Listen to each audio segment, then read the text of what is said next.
espada, nem com lança, porque... Graça e paz do Senhor Jesus a todos. Bem-vindos novamente à Palavra de Deus Diária. Não esquece de deixar o seu like. Nós estamos hoje com 1 Samuel, capítulo 29, que vai contar um momento da vida de Davi que nos traz grandes lições. Mesmo que a gente tenha feito coisas fora do propósito de Deus para as nossas vidas, Deus pode te dar um livramento.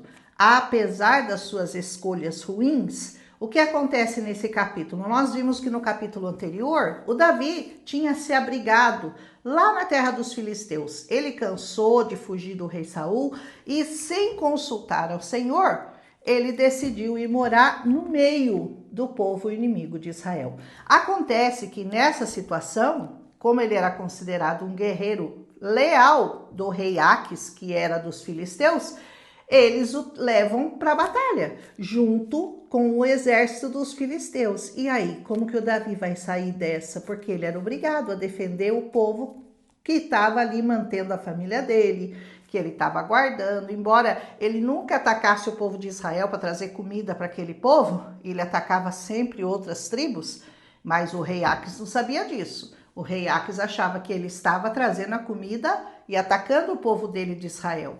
Como que o Davi vai sair dessa situação? Ele não pode dizer não para o rei Aques, mas também ele é obrigado a lutar contra seu próprio povo. Será que Deus vai permitir? Então, o que a gente vai ver nesse primeiro capítulo, nesse capítulo 29, é que como eles estavam lá com seus exércitos em Afeg, o príncipe dos filisteus, e os israelitas estavam em Jezreel, eles eram centenas de milhares, e Davi estava com o rei Aques na retaguarda, versículo 2. Mas acontece que, olha o que Deus vai fazer, né? O próprio inimigo vai livrá-lo.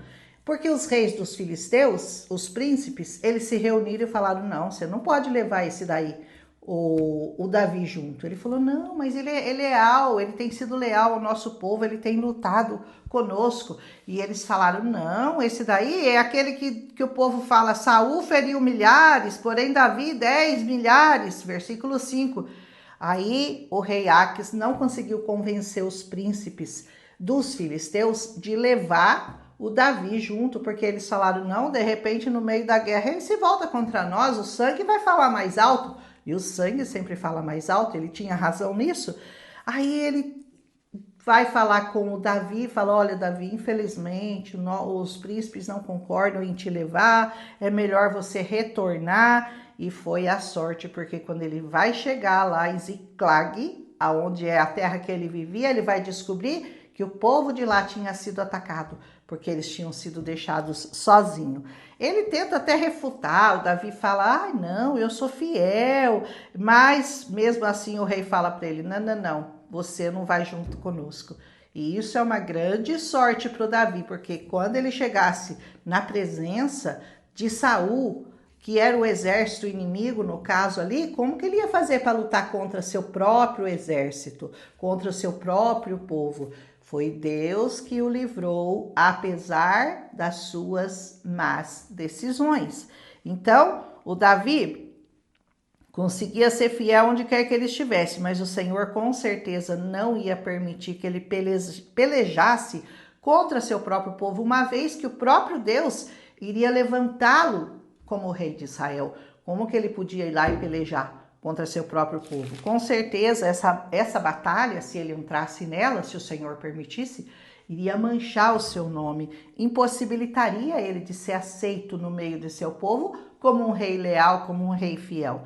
Para não deixá-lo em apuros com os dois povos, o que Deus permite? Permite que os próprios filisteus livrem ele dessa vergonha, dessa traição, de lutar contra seu próprio povo. As maneiras que Deus opera são muito diferentes do que a gente imagina, mas são sempre perfeitas nos seus resultados, nos seus efeitos. Deus nunca age da maneira que você espera, que você está programando. Olha, Senhor, se o Senhor fizer assim, assim vai dar certo. Não, Deus tem o seu próprio caminho, os pensamentos dele são maiores que os seus, são mais elevados. Então, apenas confia que o Senhor pode te livrar nessa batalha e em todas as batalhas que você tiver que enfrentar. Aleluia! Então, esteja na situação que você tiver, não esquece de uma coisa, consulte ao Senhor. Glória a Deus. Consulte seus servos, consulte seus pastores, ouça os conselhos e obedeça.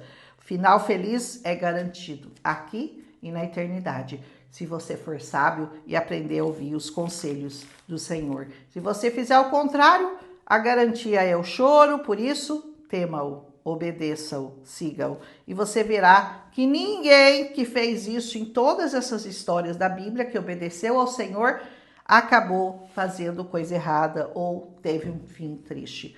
Mas aqueles que fizeram contrário à vontade do Senhor sempre vão ter um fim triste. Aleluia! Que o Senhor te abençoe, que Ele te guarde, que esse capítulo, 1 Samuel 29, faça você refletir sobre as decisões que você tem tomado. Se você tem tomado decisões baseadas nessa palavra ou se você tem tomado suas decisões baseado no seu próprio coração. Você vai se dar muito mal caso você esteja fazendo isso. Um abraço em Cristo Jesus, que o Senhor te abençoe, que Ele te guarde, que Ele te proteja nesse dia, que Ele traga para você a resposta que você tem pedido no seu coração sobre como agir em qualquer situação. Veja que a situação do Davi era muito complicada. Ele vivia no meio daquele povo, ele defendia aquele povo, ele trazia comida para aquele povo, toda a sua família estava no meio daquele povo e aquele povo declara guerra contra o povo dele. E ele tinha que entrar na batalha contra o povo dele. O Senhor vai livrá-lo. Que o Senhor te livre em todas as situações da sua vida, em nome de Jesus. Um abraço e amanhã a gente volta com 1 Samuel, capítulo 30, que vai contar para nós o que acontece quando o nosso Davi volta para Ziclag e encontra a terra dele invadida. Em nome de Jesus, até amanhã, se o Senhor nos permitir. Milagre visitou a minha casa. Saberá toda esta multidão que o Senhor salva. Não com a espada